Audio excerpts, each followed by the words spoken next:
Good morning from Pollock Shields, Queen's Park. And there you see the sun making an attempt to come through the clouds. On a clear day, you could see for miles and miles. It's not so bad this morning. And it's amazing. I said, despite the grey hour, the park is teeming with life. Teeming. Birds and squirrels and things growing and preparing to emerge for the springtime. And I think that is a very wonderful metaphor, as despite the fact that it seems that the world is exploding, literally, well, two things actually come to mind. Number one, that nature continues to sustain herself and find ways to sustain herself. And secondly, that always in the most grey time is right before the explosion of spring, which is full of colour and life and hope and vibrancy.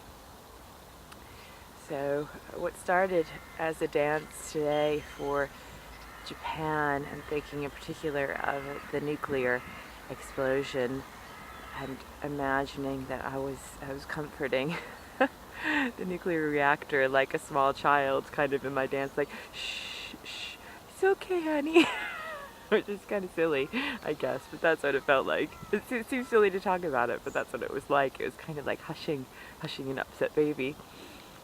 I'm sure it didn't look like that, but that's the what I felt, and that moved into a similar kind of feeling for the world, actually. You know, there's a lot of anxiety right now, and sometimes, you know, when a child gets worked up and she or he just needs some comfort, find the center point to be able to live. And yesterday I Skyped my brother and my sister-in-law and the kids in Japan, and we ended up having a wee dance party on the Skype, which was great. And and by the end of the conversation, we were laughing and carrying on, and it just felt so good.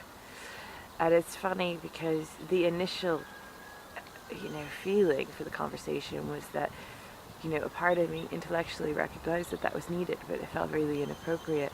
But it naturally found its way to that space, and man, it was a really good release for me, who is full of great amount of worry for them. And so to create that beautiful, fun, giggly, bouncing, dancing experience, because we can, and to leave with that was beautiful, actually. So I said yesterday in one of my tweets, and I said it maybe I said it in my podcast, I don't remember exactly, but I hope that all of these things serve as a great awakening for us to be better. But it starts with me, it starts with you. That's all you could do. We can't make someone else change their heart. We can force them to change their activities, absolutely.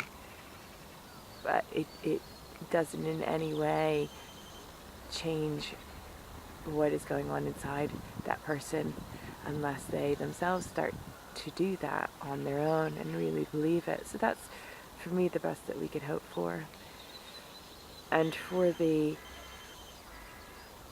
exceptionally challenging physical circumstances beyond our control, that there is the comfort and support needed as things happen, as they do.